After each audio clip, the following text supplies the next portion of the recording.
Hi, everyone. I'm Sarah McGeehan, Client Success Manager with Member Solutions, and welcome to day 2 of our 4-part mini webinar series. Today, we are going to be covering part 2 of Facebook marketing.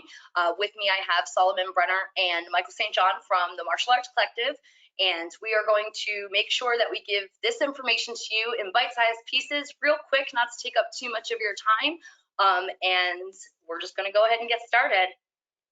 Cool. Do you want us to introduce ourselves real quick, Sarah, in case anybody wasn't here yesterday? Please. All right, Mr. Brenner, go for it, sir. So Solomon Brenner, been a happy client with these guys for 20-something years. We have 22 schools in the Philadelphia area. We, all full time for us. That means healthcare, retirement plans, unlimited vacation time for our people.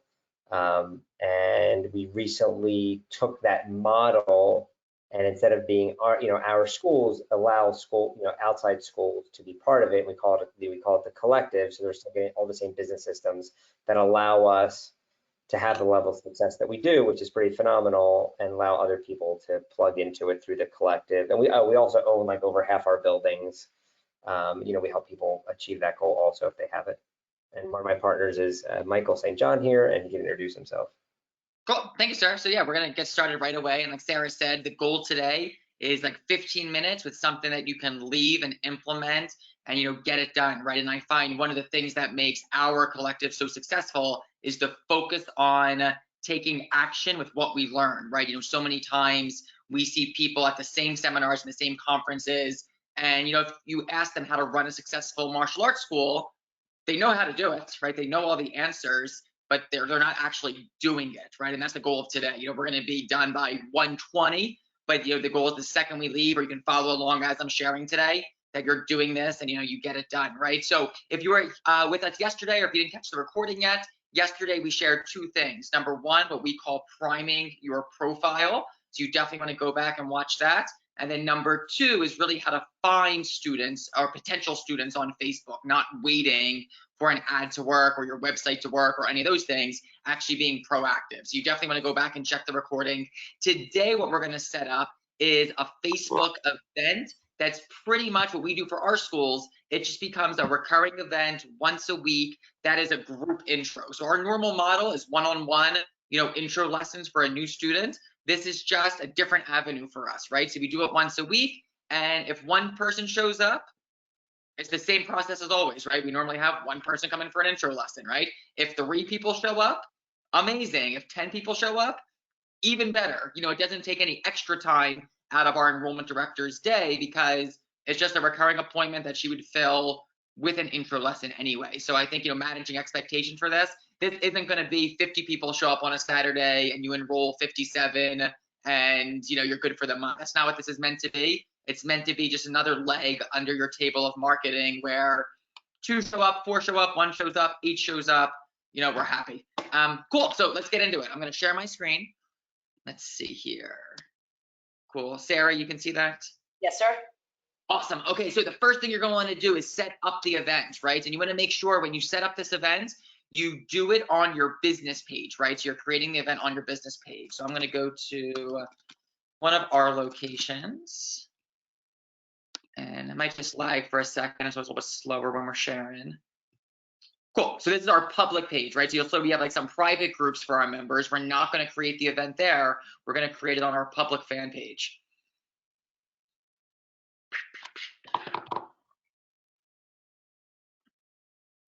Love it. And once you get there, you're gonna go to more. You're gonna go to events.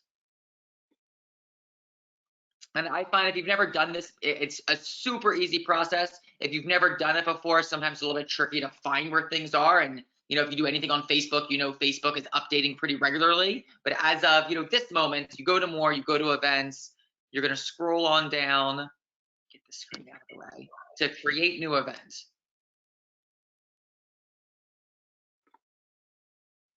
And then this is going to be an in-person event. You could do it online, and we still do some online group intros, but we've been really focusing on, as things are opening up and people are more comfortable, getting people back in person. So we're going to make this an in-person one. Okay, so As far as creating the event goes, I'm going to share with you the words that we use. And of course, if you're one of our schools watching or part of our group, you have all this stuff. For anybody else, the only thing I ask is don't copy it exactly. Feel free to model it, but don't just hit cut and paste. So as far as the name goes, this is an event that's already created. We're going to call it Free Beginner Karate Class for Kids. We focus this, we find teaching kids and adults in the same class like this is pretty tricky. So we're going to do it just for kids. You're going to select your start date, your time. We find Saturday mornings work best. So our Saturday morning classes wrap up around 11 o'clock or so. So we would do it like 11:30 on a Saturday morning. You want to give it an end time. We find saving about 45 minutes for it works really well. The class itself is probably 20 minutes, 25 minutes at the most, but you're going to need some time at the beginning to help people get in, show them where to sit. We try to make sure, the two things we find to make any event successful and to keep our retention really strong is connection and progress. So we try to build that rapport and that connection as fast as possible, right? So we're greeting people at the door. We're going to give them a class schedule with all the times if they decide to continue after the class. We're going to give them a bottle of water. One of the things you might have heard of before is the idea of the law of reciprocity. When you give something to someone, there's like this inherent giving something back kind of thing. So we start by giving them a present. So as they come in, we offer them a bottle of water.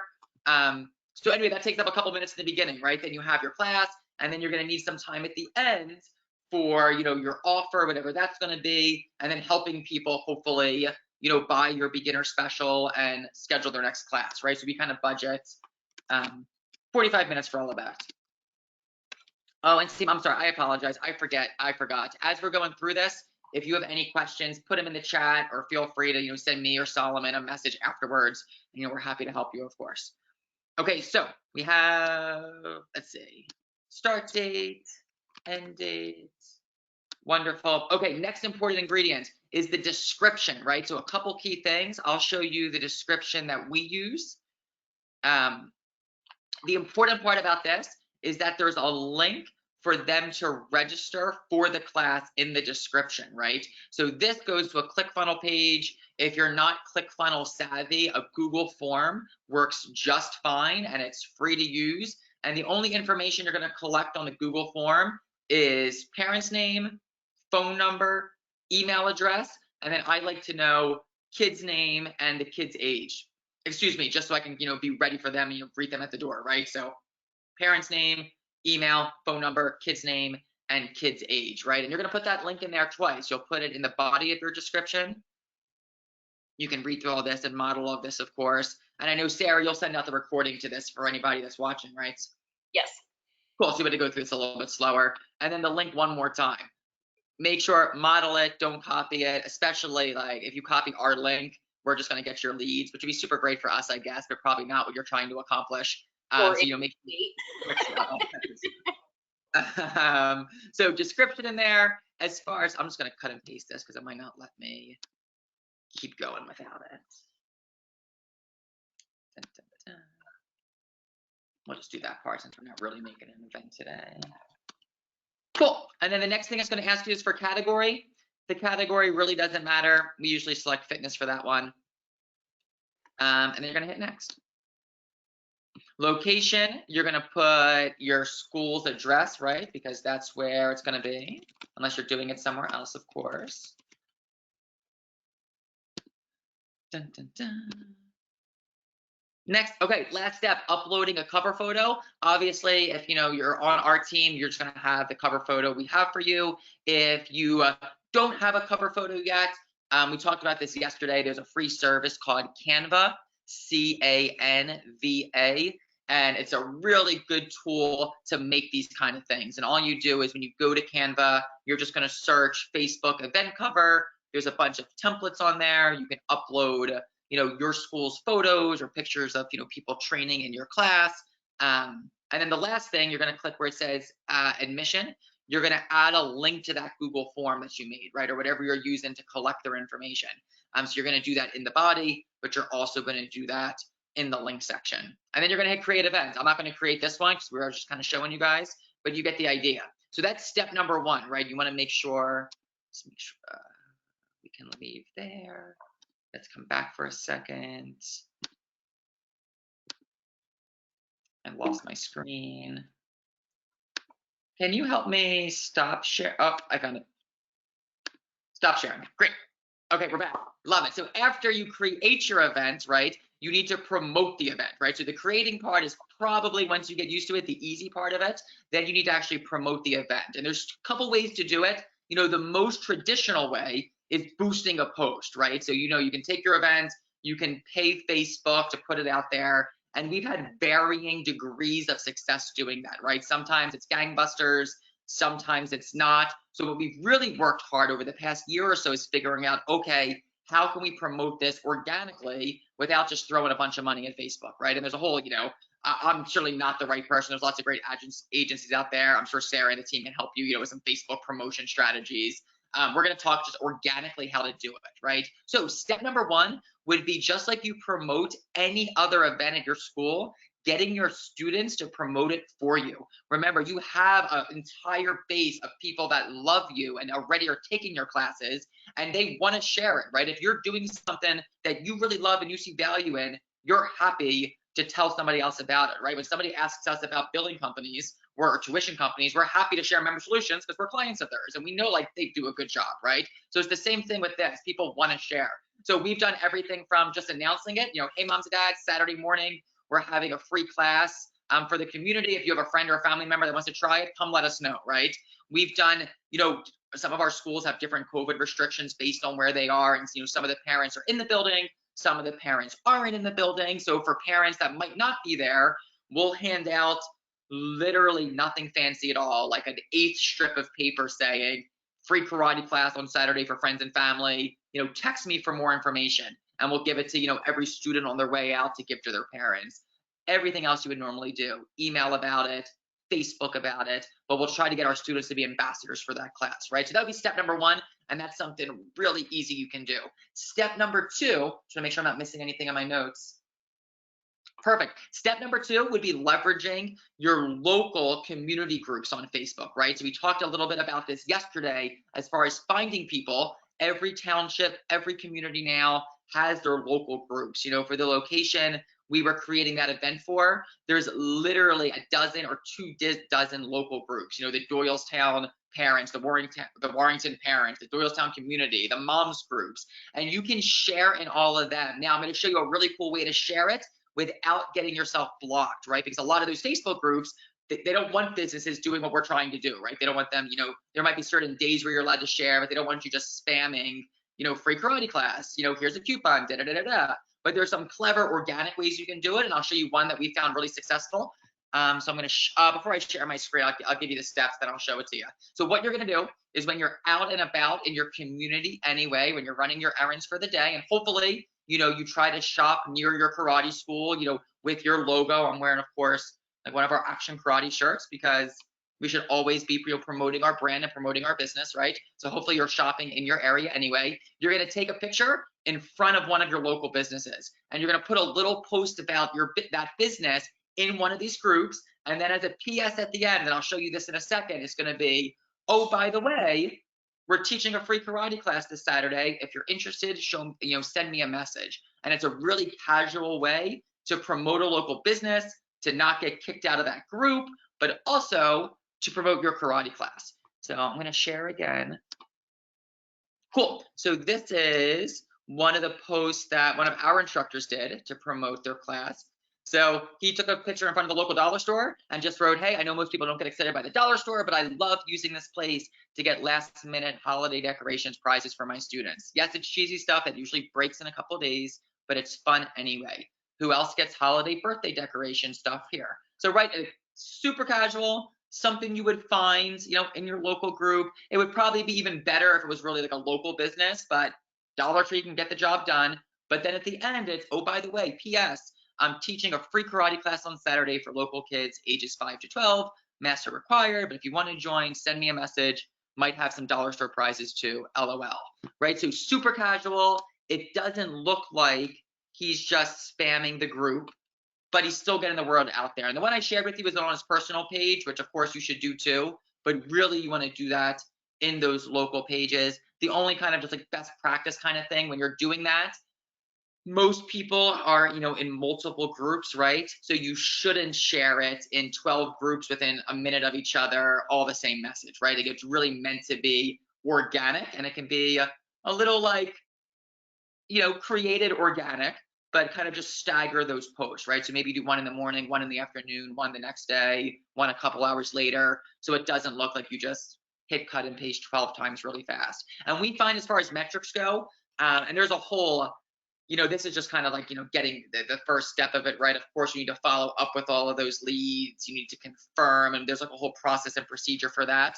But as far as metrics go, we find however many register, about a third show up. So if you have 12 register, 12 aren't showing up that day. And we are super thorough in our follow through and reaching out to them. And we've really honed this over the past, year of doing this, this kind of marketing. So we find if 12 register, a third show up, and then another third are actually going to buy your special.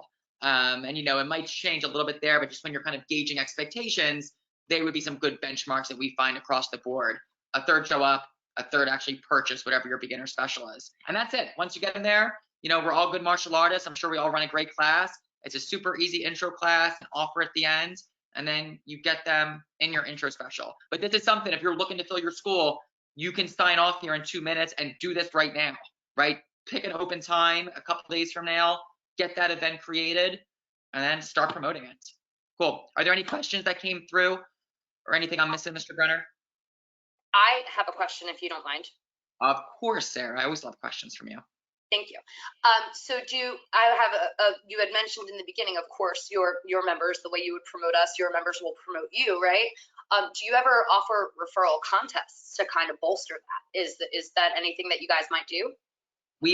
Yes, we've done it in the past. What we always feel and find, and maybe it's not the right answer, but it's our answer, is that if people really love you, you don't need an incentive to do it. Right. So the example for me is I took yoga for a really long time, and I loved my yoga studio.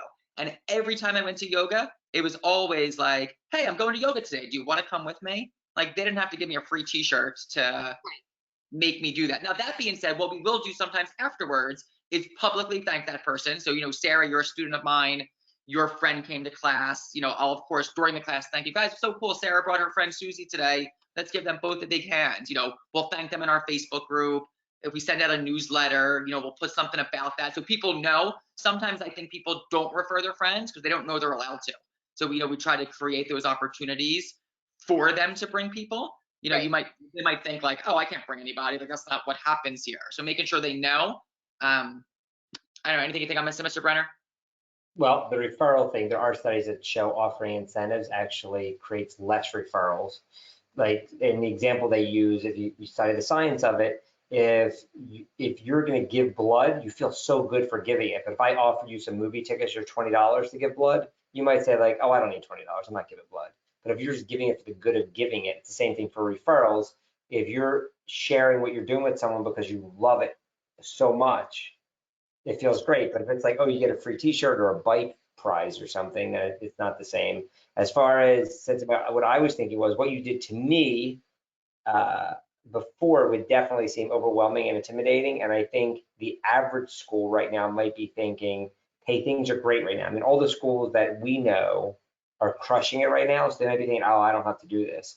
My answer to that would be, first of all, get while the getting's good. Number two is you need to develop this strategy. And guess what? The first time you do it, you're going to click a link wrong. You're going to mess something up. You're not going to promote it right. And I say all that based on the fact that what I've done, right? Like, oh yeah, we have something on Saturday, and then we did something wrong. Doing it now while you don't have to do it is always the best way to do it.